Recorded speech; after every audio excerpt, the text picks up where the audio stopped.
परेशानियाँ होती हैं। अगर आपके घर में कुछ चीज़ नहीं है तो क्या कीजिएगा, कहीं न कहीं रोज़गार, लेकिन उससे शिक्षा के माध्यम से जुड़ना पड़ेगा, आस-पास लोगों को बताना पड़ेगा कि भाई बच्चे लोग को आप इस चीज़ से थोड़ा-सा ये बच्चे स्कूल से जोड़िए। बच्चों का नामांकन में स्कूल में खाने-पीने का फ्री मिल रहा है, ड्रेस मिल रहा है, किताबें मिल रहे हैं, अन्य योजनाओं से बच्चों को मिल रहा है। राइट टू एजुकेशन में लिखा हुआ है उसके अनुसार मिल रहा है। कि देखिए बच्चों का भविष्य जो है अपने माता पिता के हाथों में है। अगर आप अगर नहीं चाहें तो बच्चा का भविष्य जो है सुधर नहीं सकता।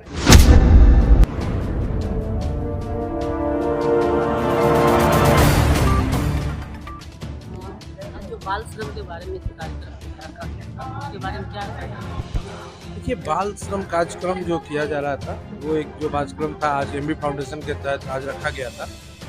इसमें बच्चे लोग जो बाल श्रम से जो जूझ रहे हैं, कहने का मतलब है कि आप देखते हैं हर जगह बाल श्रम दिवस मनाते हैं हम लोग, लेकिन उस चीज़ को जो समझना चाहिए, उसको लोग नहीं समझ पाते हैं। बाल श्रम दिवस जो दुनिया जो देखता है लोग, उस पे बहुत बड़ा एक बड़ा दोष रोपण होता है। अगर कोई बच्चे जो कई जगह मजदूरी कर रहे हैं, कहीं दूसरी जगह ही कर पा रहे हैं, वो शिक्षा से दूर हट रहे हैं, तो आपको उस चीज़ को पहले समझना पड़ेगा कि उसकी समस्या क्या है, क्या दिक्कत है और उस पे क्या उनकी प्रतिक्रिया है।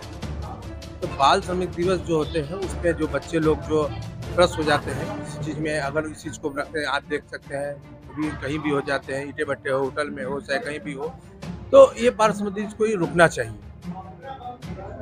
ऐसे लोग जो वैसे किसी फैक्ट्री में या कंपनी में बच्चा जो नाबालिग है 14 वर्ष से कम है, वैसे बच्चे बड़े-बड़े फैक्ट्री में काम करते हैं और कोई देख कर जो है ना अनदेखा करते हैं। देखिए, कहने का मतलब है कि बाल श्रम दिवस का अधीन एक्ट बना हुआ है, कानूनी प्रक्रिया है और इसके बावजूद भी कुछ लोग करते हैं, तो भाई कभी ना कभी किसी चीज़ में तो आप फँस ही जाइएगा। क्योंकि अगर वो आप देख रहे हैं कि बाल श्रमिक दिवस में 15 साल की आयु में अगर वो नीचे है, तो उसको बाल श्रम दिवस में तहत में उसको गैर कानूनी के तहत माना जाता है। तो आप इस चीज़ को जानते हैं, फिर भी अगर आप इस चीज़ को कर रहे हैं, तो कहीं न कहीं कानून को आप उल्लंघन कर रहे हैं और आप उस चीज़ को समझना पड़ेगा। अगर हम इस चीज़ को नहीं रखेंगे तो आपको कौन रखेगा? आने वाले समय में फिर वो बस मज़दूर के तौर पे ही जानेंगे। अगर वो शिक्षा से जुड़ेंगे तो आगे चल के बहुत विकास करेंगे। परेशानियाँ होती हैं। अगर आपके घर में कुछ चीज़ नहीं है तो क्या कीजिएगा, कहीं न कहीं रोज़गार, लेकिन उससे शिक्षा के माध्यम से जुड़ना पड़ेगा, आस-पास लोगों को बताना पड़ेगा कि भाई बच्चे लोग को आप इस चीज़ से थोड़ा-सा बच्चे स्कूल से जोड़िए, आप उसको ये चीज़ को विकसित कीजिए। आज बच्चे दिन ब दिन मोबाइल में भी व्यस्त होते जा रहे हैं, कहीं न कहीं देखते हैं। आप कहीं-कहीं देखते हैं भ्रष्ट, आप कहीं न कहीं एक ग्रसित होते जा रहे हैं, चाहे किसी माध्यम से। तो आप स्कूल से जाइएगा तो आपको पढ़ाई के प्रति आपको लगाव होगा, आप आगे बढ़िएगा, अपना फ्यूचर ब्राइट कीजिएगा। तो इस चीज़ को और क्षेत्र में देखिए थोड़ी बहुत समस्या तो बहुत ऐसा आती रहती है, आप तो जानती हैं। तो उसके बावजूद भी कुछ लोग इसको नहीं समझते हैं, तो भाई आपको तो इस चीज़ को देखना पड़ेगा। कहीं न कहीं एक्ट कानून के तहत ये प्रक्रिया बनी हुई है और इस पे नंबर भी दिया हुआ है 1098। तो कई लोग इसको भाई जो भी है आप अपना इस चीज़ को देख के कर सकते हैं। जी, जी। नहीं करने का है। जी, ये गैर कानूनी काम, ये उल्लंघन है। बाल एक्ट के तहत जो बाल निषेध जो कार्य जो है, वो बाल को जो रोकने का यही प्रयास किया जाए। जी, धन्यवाद आपका। देखिए सबसे पहले तो आपका धन्यवाद और धन्यवाद एमबी फाउंडेशन के जितने भी मेंबर हैं, उन्होंने मुझे ये लायक समझा और चीफ गेस्ट के रूप में मुझे यहाँ पर आमंत्रित किया। और एमबी फाउंडेशन का जो बात रहा, मैं इसको बहुत पहले से जान रहा हूँ। इसके कार्य क्षेत्र भी बहुत विस्तार है, इसका चारों तरफ से विस्तार हुआ इस कार्य क्षेत्र का, एमबी फाउंडेशन का कार्य क्षेत्र का। और इस एमबी फाउंडेशन में बच्चों का जो सुनहरा भविष्य का जो है नेतृत्व किया जाता है कि इसके माध्यम से भविष्य जो है बच्चा का कैसा बने। तो मैं ये कहना चाहता हूँ, यहाँ पर बहुत लोग उपस्थित हुए थे, मातृशक्ति काफ़ी ज़्यादा जो जनसंख्या में थी, यहाँ पर महिलाओं की जनसंख्या काफ़ी ज़्यादा था। मैंने उन सभी लोगों को यही बात कहा कि देखिए बच्चों का भविष्य जो है अपने माता पिता के हाथों में है। अगर आप अगर नहीं चाहें तो बच्चा का भविष्य जो है सुधर नहीं सकता। तो बच्चों को भविष्य सुधारने से पहले गार्जियन को जो है सुधरना होगा। बच्चा को शिक्षित बनाने से पहले गार्जियन को शिक्षित बनना होगा। शिक्षित का मतलब ये नहीं है कि जो है कि पढ़ लिख लिया, एमए कर लिया, बीए कर दिया, जो है मामला ये सब है पढ़ाई लिखाई की, तो वो ऐसा नहीं है।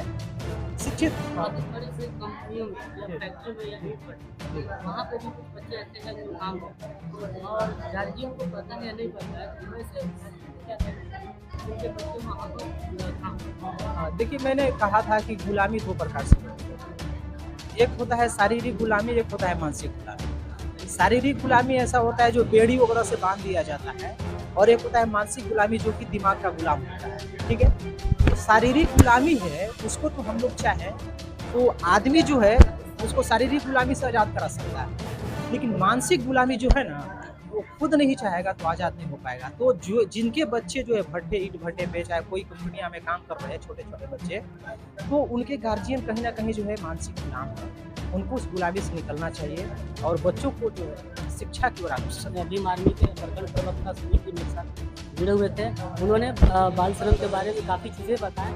चलिए और यहाँ पर गंभीर फाउंडेशन के लोकेश जी है, उनसे हम जुड़ चुके हैं और उनसे भी हम जानने का प्रयास करेंगे बाल श्रम के बारे में। और सबसे पहले अपना पूरी परिचय देते हुए आप बताइए। जी, मेरा नाम लोकेश कुमार, मैं एमी फाउंडेशन ब्लॉक कोऑर्डिनेटर। इससे पहले मैं आपके चैनल नेशनल न्यूज़ का धन्यवाद देता हूँ कि जो आप हमारे किए हुए कार्यों को लोगों को जागरूक करते हैं। आज के जो जिस तरह से जो कार्यक्रम थे, उस कार्यक्रम में अपने लोग क्या ये जो कार्यक्रम हम लोग आज किए हैं विश्व बाल श्रम निषेध दिवस, ये अभी हमारे पूरे देश में बाल श्रमिक बच्चे हैं, बाल श्रम कर रहे हैं, क्योंकि ये कानून में लिखा हुआ है कि कोई भी बच्चे बाल श्रमिक ना हो। बाल श्रम बच्चे काम करने वाले जो होते हैं, अगर छोटा छोटा काम हो या बड़ा काम हो, कोई भी काम हो, वो काम अगर में है या घर में बच्चा झाड़ू लगाता हो, बच्चा खिलाता हो, गिट्टी तोड़ता हो या ईंट भट्टे में कहीं भी कोई भी काम में हो, यानी कि स्कूल से बाहर हर बच्चा बाल श्रमिक माना जाता है। लिमिट एज कितना होता है बाल श्रम का? देखिए 18 साल से कम उम्र के बच्चे अगर किसी भी कार्य में हैं तो समझिए वो बाल श्रमिक ही है, ये कानून में लिखा हुआ है। बहुत सारे ऐसे बच्चे हैं जो मिलता है हम्म।